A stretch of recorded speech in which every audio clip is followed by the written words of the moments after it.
직업상담사 2급 초단기 합격 비법 1차 시험 합격만을 목표로 제작된 내용입니다. CBT 보고문제 출제 내용을 추가로 반영해서 업데이트했습니다. 관련 자료나 링크는 동영상 아래에 정보창과 고정 댓글에 넣어두겠습니다.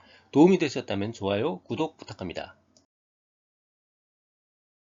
고용보험법에 적용되지 않는 적용 제외 대상자요. 공무원 그리고 별정 우체국 직원 적용되지 않습니다. 비슷하게 사립학교 교직원 연금법 적용받는 사람도 적용되지 않습니다. 그 다음에요. 1개월간 60시간 이하 미만으로 일했거나 주 15시간 미만으로 일한 사람, 대략 하루 2시간도 일 안 한 사람은 고용보험법에 적용되지 않는다는 의미입니다. 자, 이 부분이 중요해요. 65세 이후는요, 이미 정년퇴직한 거잖아요. 정년퇴직했는데 스스로 자영업을 열었거나 아니면 새로 고용됐다고 해서요, 이 이후에 고용보험법에 적용되지 않습니다. 65세 이후는요, 새로 고용되었거나 자영업을 개시했다고 해도요, 고용보험법에 적용되지 않습니다. 실업급여, 육아휴직급여 적용되지 않고요. 대신 고용안정이나 직업능력 개발 사업에 관한 규정은 적용이 됩니다. 고용보험법의 적용 대상자요. 한마디로 모든 사업장, 모든 사업, 모든 사업장에 적용됩니다. 그러니까 4명 이상인 사업장 다 적용이 된다는 뜻이에요. 자, 이 부분 집중하셔야 돼요. 3개월 이상 계속해서 근로를 해야 적용 대상이 됩니다. 1개월 일했다고 적용되는 거 아닙니다. 3개월 이상 계속해서 근로를 제공하는 자, 일용 근로자 모두 적용 대상입니다. 보험 자격의 취득일과 상실일입니다. 피보험자가 사망한 경우와 이직한 경우 요 딱 두 가지만요. 바로 사망한 그 다음날, 이직한 그 다음날에 피보험 자격이 상실됩니다. 나머지 모든 케이스는요. 적용을 받게 된 날, 고용된 날, 보험관계가 소멸된 날, 보험관계가 성립된 날 자격을 취득하거나 상실하게 됩니다. 피보험자가 사망한 경우 사망한 날의 다음날 피보험 자격 상실되고요. 피보험자가 이직한 경우 이직한 그 다음날 피보험 자격이 상실됩니다. 원칙적으로 피보험자는 고용보험법이 적용되는 사업에 고용된 날 피보험 자격을 취득하게 되어 있습니다. 하지만 적용 제외 근로자였던 사람이 법의 적용을 새롭게 받게 되는 경우는요. 그 법의 적용을 받게 된 날, 고용된 날이 아닙니다. 법의 적용을 받게 된 날 피보험 자격을 취득하게 되고요. 보험징수법에 따라서 보험관계 성립일 전에 고용됐던 보험관계 성립 전에 고용됐던 근로자는 보험관계가 성립된 날이 바로 피보험 취득일입니다. 보험관계가 소멸한 경우에는 소멸한 날이 자격을 상실하는 날입니다. 피보험자가 적용제외 근로자에 해당되게 되는 경우는요. 그 적용제외 대상자가 된 날, 바로 그 당일에 피보험 자격을 상실하게 됩니다. 피보험자 또는 피보험자였던 사람은요. 언제든지 고용노동부 장관에게 피보험 자격의 취득 또는 상실에 관한 확인을 청구할 수 있습니다. 둘 이상의 사업에 동시에 고용되어 있는 경우에 그 중에 한 사업의 근로자로서 피보험 자격을 취득하게 됩니다. 그런데 그 취득의 순서가 있어요. 첫 번째는 임금이 많은 사업, 두 번째는 근로시간이 많은 사업, 그리고 세 번째 근로자가 선택한 사업의 순으로 하게 되어 있습니다.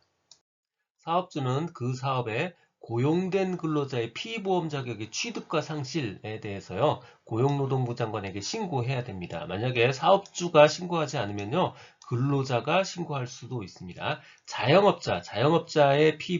자영업자인 피보험자는 피보험 자격의 취득과 상실에 대해서 신고하지 않습니다. 사업주나 하수급인은요, 그 사업에 고용된 근로자의 피보험 자격의 취득과 상실에 대한 내용을 신고할 때 그 사유가 발생한 날, 이 속하는 그 다음 달 15일까지 신고하거나 제출해야 되는 거예요. 사유가 발생한 날로부터 14일 이내에 신고한다. 이거 오답입니다. 그 다음 달 15일까지 신고나 제출합니다. 듣고 계신 강의는 직업상담사 2급 초단기 합격 비법의 핵심 이론 파트입니다. 교재에는 2002년부터 지금까지 20여 년간의 모든 문제를 분석해서 2200여 개의 필요한 모든 문제를 주제별로 모았습니다. 이론서와 문제집을 한 권으로 완성한 문제 기반 학습지입니다. 이 한 권만으로도 완벽한 수험 준비가 될 수 있도록 했습니다. 동영상 아래 댓글에 구매 링크를 넣어드렸습니다.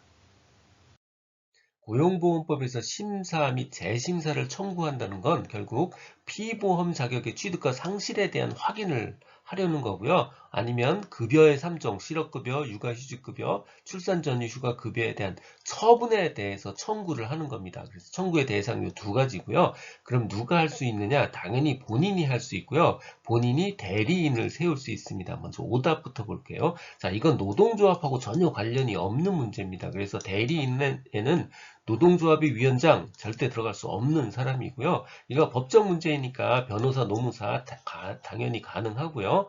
청구인인 법인의 직원도 가능합니다. 그리고 본인하고 본인의 배우자가 가능하고요. 본인을 기준으로 직계, 존속, 어머니, 아버지죠. 직계, 비속, 자식들이 가능하고요. 본인의 형제와 자매가 가능합니다. 그러니까 본인을 기준으로 십자가가 가능한 겁니다. 위에 존속, 아래 비속, 배우자, 그리고 형제 자매까지가 대리인이 될 수 있습니다. 실업급여에 관한 처분에 대한 심사 및 재심사의 청구에 관련해서요, 어떤 결정이 내려졌어요. 그러면 그 결정의 효력은요, 그 결정서 정본을 보낸 날 발생합니다. 받은 날 발생하는 거 아니에요. 정본 보낸 날 그 효력이 발생하기 시작합니다. 결정은 원처분 등에 대한 직업안전기관을 기속합니다. 결정이 나면 그 전 원처분이 기속이 돼요. 하지만 심사를 청구했다고 해서 다시 심사해 주세요 라고 심사를 청구했다고 해서 원처분 등의 집행이 정지되는 건 아닙니다. 하지만 심사관은요, 어떤 긴급한 필요가 있다라고 인정을 하면요, 신청이 없더라도, 신청에 의하지 않더라도요, 직권으로 그 집행을 정지시킬 수 있습니다. 피의보험자의 취득과 자격 상실에 대해서 이의가 있는 사람은요, 고용보험심사관에게 심사 청구할 수 있고요. 그 결정에도 이의가 있는 자는요, 이번에는 고용보험심사위원회에 재심사 청구할 수 있습니다. 심사의 청구는 원처분 등을 한 직업안전기관을 거쳐서 고용보험심사관에게 해야 합니다. 고용보험심사관은 심사의 청구에 대한 심리를 마쳤을 때 처분에 대한 전부 또는 일부를 취소하거나 혹은 이번엔 심사 청구의 전부 또는 일부를 기각해야 합니다. 심사관은 심사 청구를 받으면 30일 이내에 그 심사 청구에 대한 결정해야 되고요. 심사의 청구는 확인 또는 처분이 있음을 안 날부터 90일 이내에 제기해야 됩니다. 심사 및 재심사의 청구는 시효 중단에 관해서 재판상의 청구로 보고요. 심사관에 대한 기피 신청은 그 사유를 구체적으로 밝힌 서면으로 해야 합니다. 직업안전기관은 심사 청구를 받은 날부터 5일 이내에 의견서를 첨부해서 심사 청구서를 심사관에게 보내야 합니다. 이 내용은 블로그와 전자책에 동일하게 그대로 있습니다.